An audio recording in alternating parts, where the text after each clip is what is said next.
State of Mind. Hvad er I for nogen? Vi er sådan en duo. Jeg plejer at beskrive genren som singer-songwriter electro noise pop. Jeg startede som soloprojekt for sådan 10 år siden, og så efter et par år, så kom Morten med på bas. Og så er vi blevet mere og mere et rigtigt band, altså en duo, som tager ud og spiller en backtrack, og jeg synger og spiller keyboard og guitar, og Morten spiller bas og synger kor. Præsentationer galleriet, hvor I spillede. Bo og Marie, hvad er I for nogen? Altså, jeg er musiker, og Bo arbejder med at arrangere forskellige udvekslinger med unge mennesker, internationale ungdomsprojekter, som arbejder med kunst, musik og drama osv. Og for 3 år siden, så fik vi den tanke, at vi ville åbne et galleri, hvor Bo tidligere har haft sine kontorlokaler. Fordi vi kendte mange kunstnere i forbindelse med vores forskellige jobs, mange professionelle kunstnere, og det synes vi kunne være spændende at vise.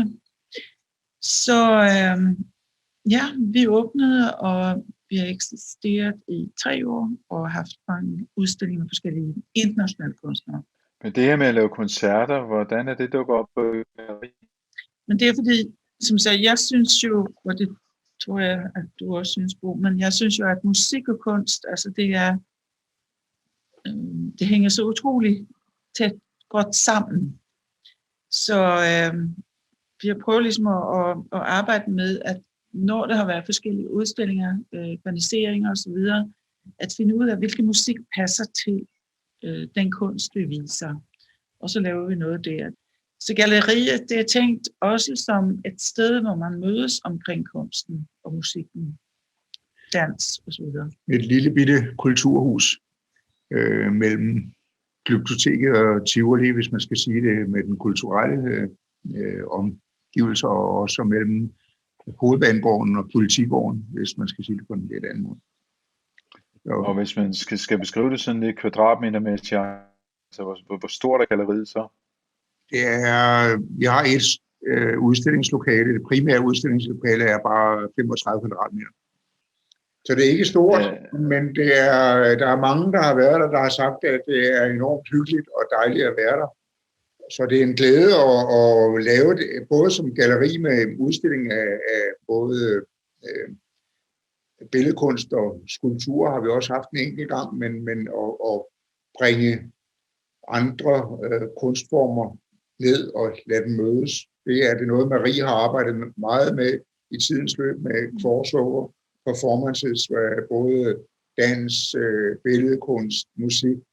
Så måske lige kunne fortælle lidt om, hvordan kom det her i stand, og hvad var det egentlig, I gjorde, og hvorfor valgte I, Morten og Kim, at gøre det i Galleri Værme? For 2 år siden havde vi en udstilling med Raphael Fuchs, som hed Greetings from Bushwick. Bushwick, det er området Brooklyn, New York, hvor Raphael Fuchs bor. Og vi synes, at vi skulle bruge noget musik, der passede til Rafis billeder, og blev enige om, at State of Mind, som vi har hørt forskellige sammenhænge, og har mødt Kim nogle gange, og det ville være en rigtig god mix. Så fandt vi ud af, at det kunne lade sig gøre, og det var en stor succes. Så når vi nu lavede den næste udstilling med Raphael Fuchs, Best of a Hipster, så var det da meget naturligt at invitere State of Mind til at komme igen med alle de kan man sige, forhindringer, der var i forbindelse med coronapandemien. Det handlede også om, at vi var i gang med netop at indspille et nyt album. Det var så blandt andet også på grund af, at vi havde den der pandemi, der gjorde, jamen, okay, vi skulle bruge tiden på et eller andet.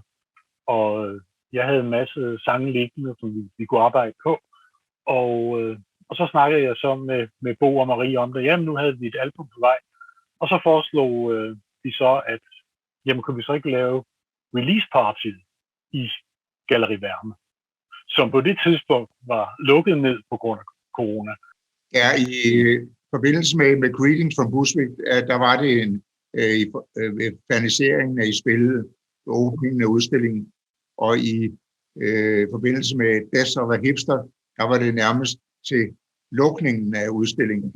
Det var den blev forlænget med faktisk de dage, hvor I spillede koncerter. Men så konceptet gjorde det med, altså Bo, nu siger du de dage, hvor I spillede koncerter, fordi I fik jo spillet en del koncerter i løbet af en weekend. Hvad var det, I gjorde?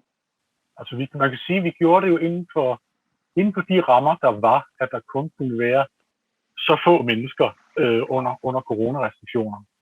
Så tror jeg, at Marie og Bo foreslog, jamen så spiller vi en dag, og så spiller vi en koncert i timen. Og da jeg regnede på det, så sagde jeg, skal vi så gøre det over 2 dage?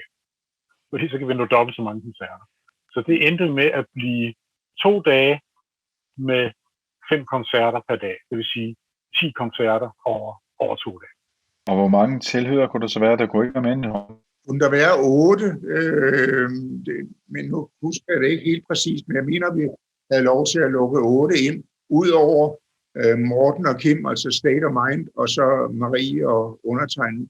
Det vil sige, at jeg spillede for 80 mennesker hver dag, hvis der var udsolgt. Nej, undskyld i alt. 80 i løbet af de 2 dage, ja. Ja. Det var ikke. Ja. 80 publikummer. Der var pænt besøgt. Der var aldeles fed stemning. Ja, men det var jo tænkt som en reception fra starten, ikke? Hvor I skulle have spillet måske 3 numre, og så skulle vi have musikken i baggrunden, og det var tid til at snakke og skåle med folk og sådan noget. Men som jeg opfatter det, så bliver jo både publikum og I som musikere grebet af stemningen. Altså nu skulle folk jo sidde ned, så det bliver jo så lidt anderledes end ved en reception. Men det var utrolig lyttende, og det var sådan en fantastisk stemning, at fordi vi havde jo alle savnet det der med at være til noget levende musik, og det var bare, og folk de fik jo lov til at vælge fra den der playliste på 11 numre, og det skabte sådan en fantastisk stemning og god atmosfære, og som jeg oplevede det, så kunne I heller ikke få nok af at spille, selvom det har været virkelig, virkelig hårdt. Altså som musiker ved jeg jo selv sætte sig op til hver enkelt koncert, kan man sige. Så 10 koncerter i løbet af 2 dage, det er hæftigt. Var det hårdt? Lidt. Ja, men det var jo det var også sjovt. Lidt hårdt. Altså, Jo. Det var mere sjovt, end det var hårdt. Ja, det er godt, Morten. Men det var også rigtig, rigtig dejligt. Og det var der rigtig mange publikummer, der også syntes, fordi de havde ikke oplevet det her i mere end et år. Levende musik til en koncert.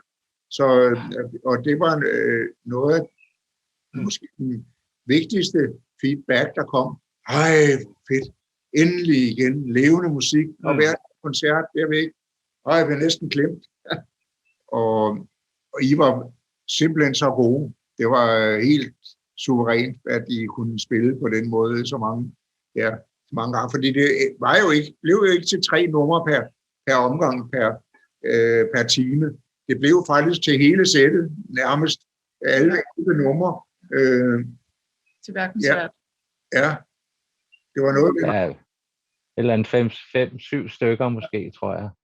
Nu kan jeg ikke huske det, men Kim bad mig om at tælle dem sammen, fordi vi skulle jo registrere til Koda, og jeg kan ikke huske, hvor mange, 60 eller 70, men det var over, hvad var det, du havde sagt, over 4 timer samlet set, altså var musik.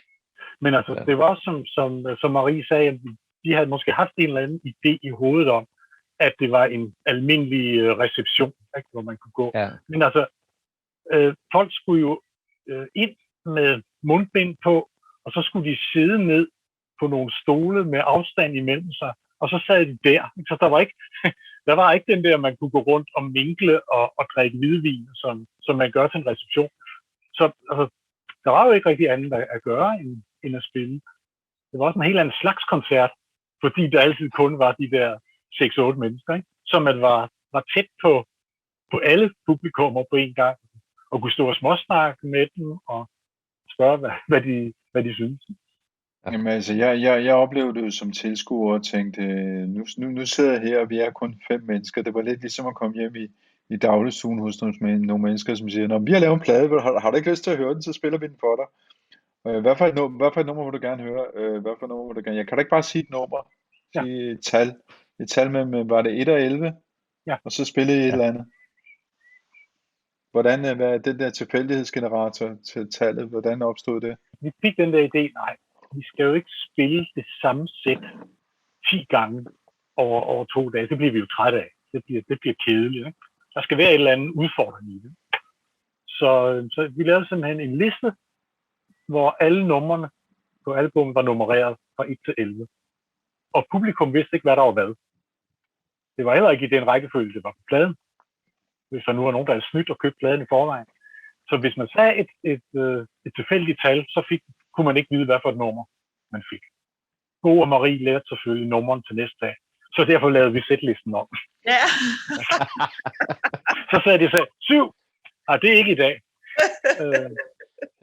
Det var for at gøre det sjovt for os selv. Men det gjorde jo så også, at man fik den der mere ping-pong med publikum. Er det sådan lidt ekstra angstprovokerende som kunstner at fremføre ting på den måde? Det første sæt var en lille smule. Fordi det var helt... Vi havde jo heller ikke gjort det på den her måde med, at folk skulle vælge et tal, og så spillede vi et nummer som en anden form for jukebox. Men ikke engang hele første omgang. Lynhurtigt, så bredte der så også bare en, som Maria siger, en enorm god stemning.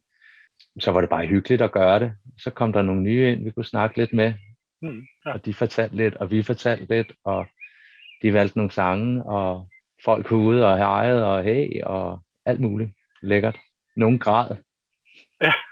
Jeg gjorde i hvert fald på et tidspunkt. Okay, du græd på et tidspunkt under koncerten? Ja, det gjorde jeg. Hvorfor gjorde du det? Hvorfor? Jamen, det var den aller sidste koncert, vi spillede af dem. Og så har vi et nummer, der hedder Slip. Og så var der en eller anden form for udmattelse og enorm glæde samtidig. Og så kom det bare ud i tårer. Men Kim, Slip, det er jo et kærlighedsnummer, der handler om, at et forhold, der ikke rigtig fungerer mere, eller man har mistet noget. Er det ikke sandt?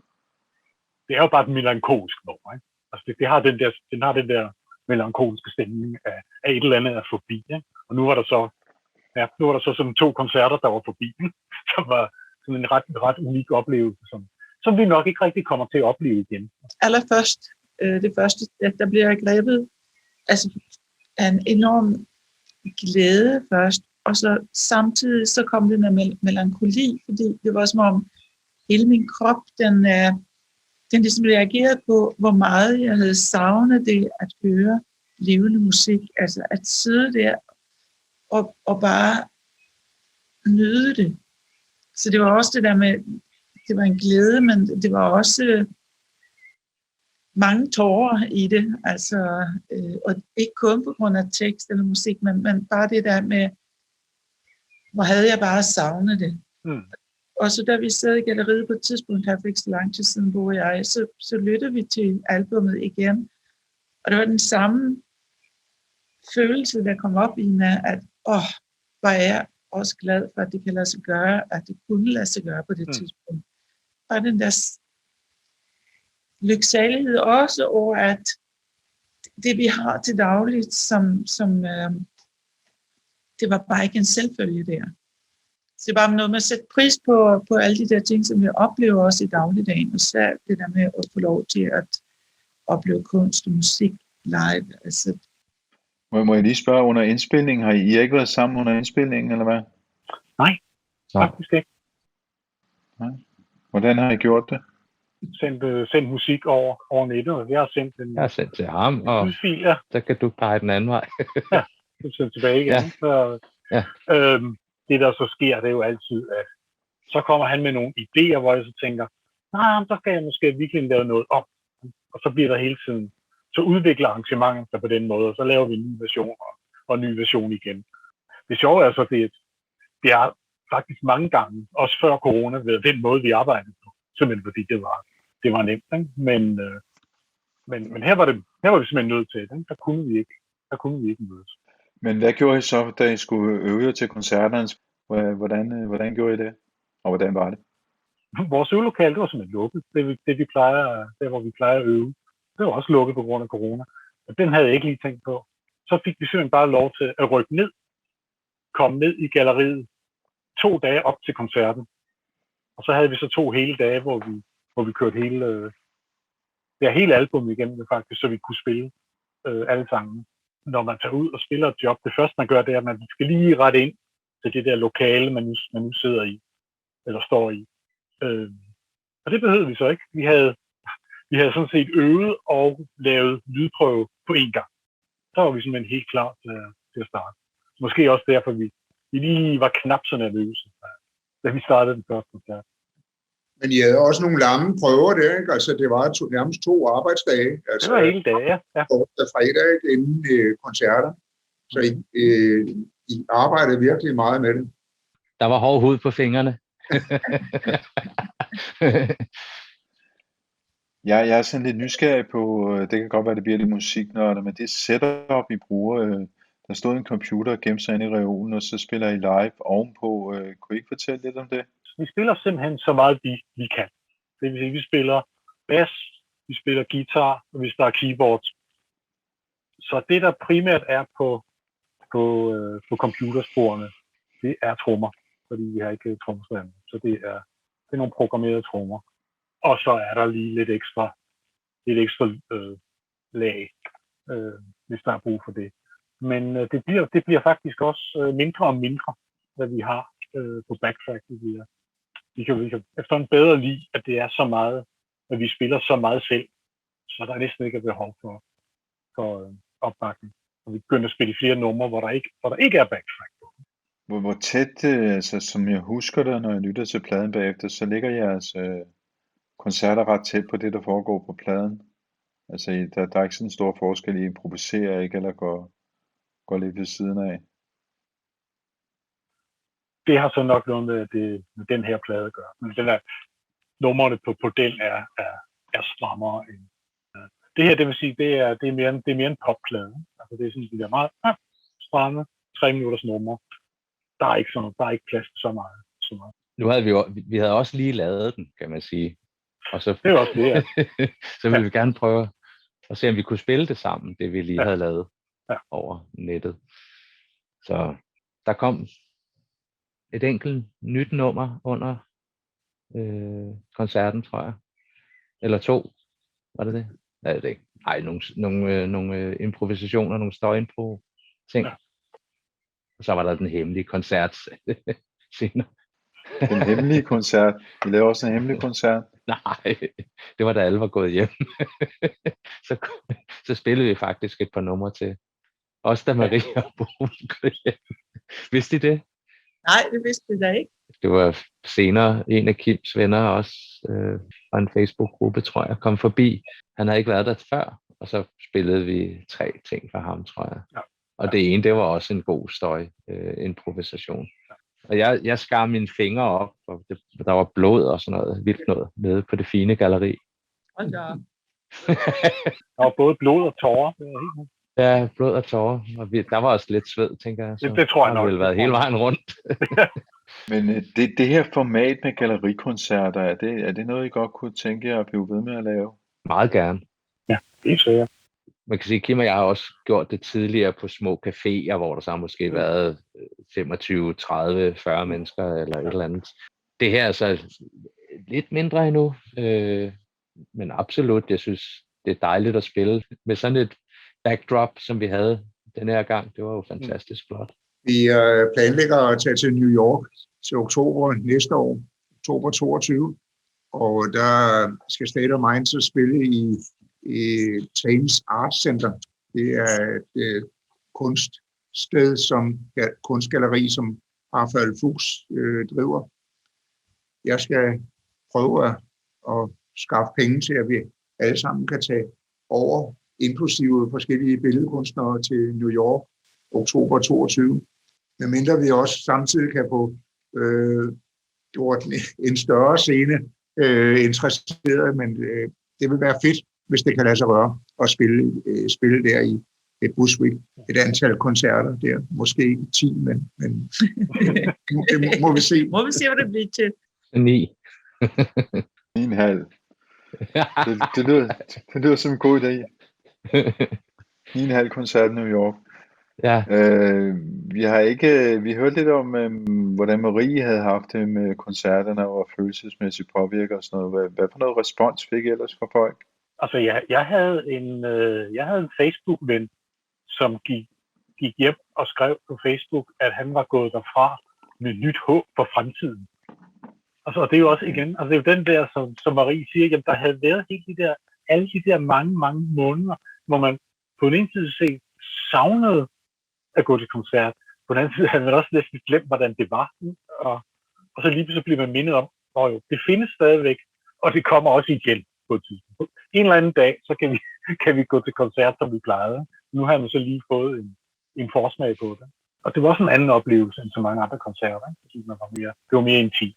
Det var absolut intimt. Publikum kunne vældig godt lide jeres musik. Ja. Og så var der så det, at de i den grad havde længtes efter at opleve levende musik. Og de var helt overrumplet og forbløffet. Og for mange var det svært at fatte, at det faktisk skete. Jo, men altså, ligesom publikum var sultne efter at gå til koncert, så var vi jo også blevet virkelig sultne efter at komme ud og spille. Også for netop måske, fordi det også var helt nye numre. 11 sange, vi aldrig havde spillet for et publikum før. Så det der at kunne komme ud, og den var stadigvæk helt frisk, og så straks kunne få respons.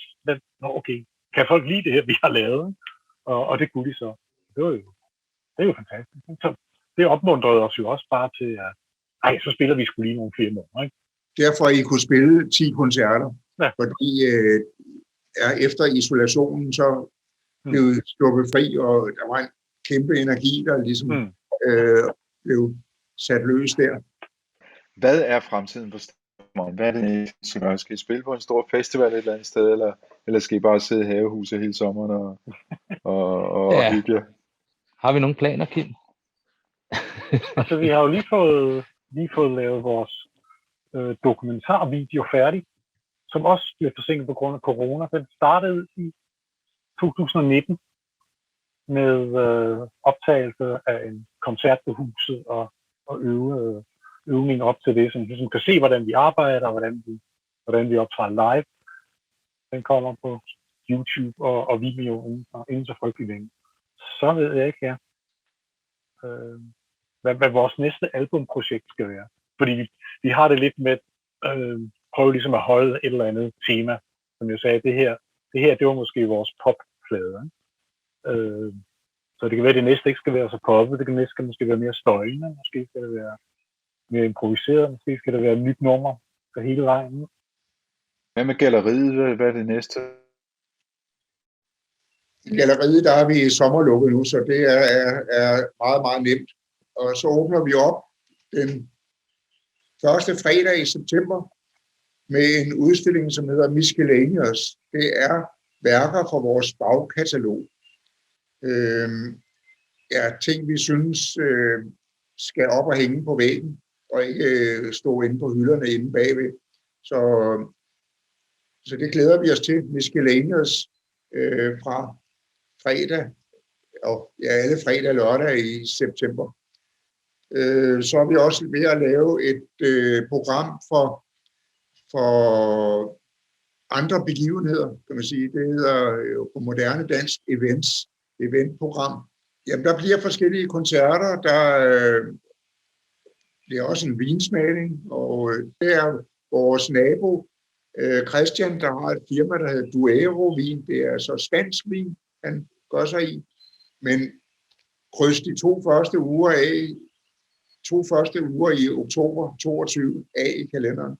Og så satser vi benhårdt på at lave et fremstød der i Bushwick, Brooklyn, New York City. Så Henrik, du er også velkommen til at komme med derover. Det er et dansk fremstød. Vi satser hårdt. Oktober 22, State of Mind in New York City. Yes. 2 months in a Sunday, 3 nights in a row. This could have been magic. Now we'll never know. When all that I needed turned out to be fake.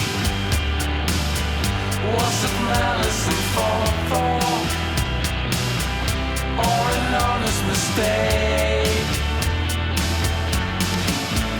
Could you tell me how it feels to always need much more than you could take? Did you ever wish you could remember how it felt to be awake? 2 months in a Sunday.